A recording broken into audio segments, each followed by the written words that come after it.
All right, let's get right into it. We're about to unpack one of the most intense and, honestly, tragic family feuds in all of history. We're talking about a brutal war between two Viking brothers, both sons of the legendary Ragnar Lothbrok. But before we jump into the battles and the bloodshed, I want to start with a question that really gets to the heart of this whole thing. What could possibly drive a man to raise a sword against his own brother? Is it power? Is it revenge? Or is it that deep, burning belief that destiny has chosen your path, and your path alone? You know, this isn't just a war, it's a genuine tragedy. It's a story where loyalty just smashes head-on into ambition, where the bonds of family are tested by fire, by steel, and by the weight of a legendary name. So to really get this conflict, you have to understand the men at the center of it, Bjorn and Ivar. They were the sons of Ragnar Lothbrok, and his fame was so huge it was like a crown way too heavy for any one son to wear by himself. And these two brothers, they were complete polar opposites. On one hand, you've got Bjorn. He was the classic Viking hero, strong, bold, the living embodiment of Ragnar's fighting spirit. But then you have Ivar. Born with weak legs and brittle bones, he made up for it with a mind that was sharper and more dangerous than any axe. He didn't get Ragnar's strength, but he sure inherited his insatiable hunger for greatness. So what happens when their larger-than-life father dies? Well, you get a massive power vacuum.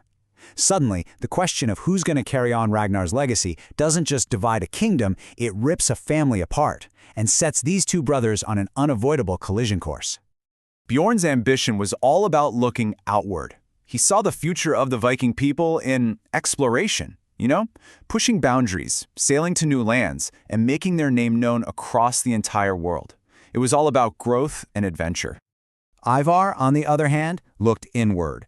His whole vision was about absolute, total control. He didn't just want to lead, he wanted to rule without a single person questioning him.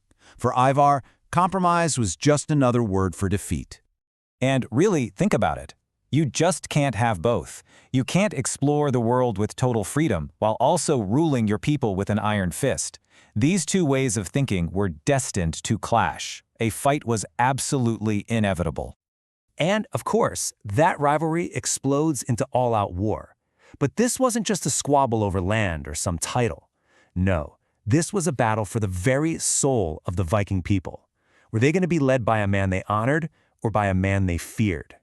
Ivar's army was basically a reflection of him, a cold, calculating, perfectly disciplined machine. His warriors didn't fight with passion.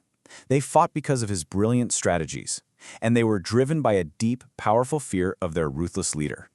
Bjorn's army? The complete opposite. They ran on inspiration and pure loyalty. They didn't follow him because they were scared of him. They charged with him because they respected him.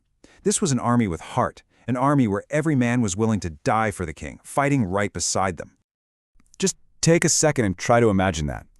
Looking across a field of mud and blood and seeing the face of the brother you grew up with, the one you shared stories with, maybe sailed with, and knowing that one of you might not walk away alive.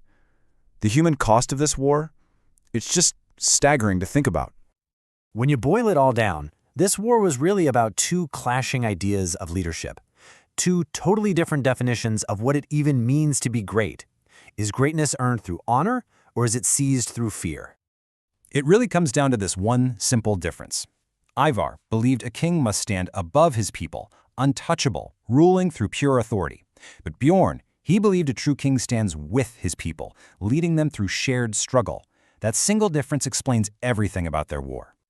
And, their legacies totally reflect that. Ivar's name was never forgotten, but it was a memory tied to fear and brutal efficiency. Bjorn's legacy was one of honor, incredible courage, and deep respect. Both of them achieved greatness, but in completely opposite ways. But this story isn't just something that's stuck in the past. It actually leaves us with a choice. It leaves you with a very direct question. So I want you to really think about this. If you were a Viking warrior standing on that battlefield, forced to choose, whose banner are you picking up?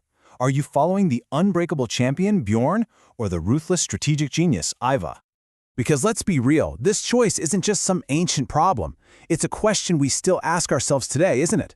Do we value leaders who inspire us with their integrity, or do we value leaders who get results, no matter how ruthless they have to be? The story of Bjorn and Ivar, it's like a mirror. It forces us to ask ourselves not just what we fight for, but what kind of memory we want to leave behind. So the final question is for you. What kind of legacy do we want to leave?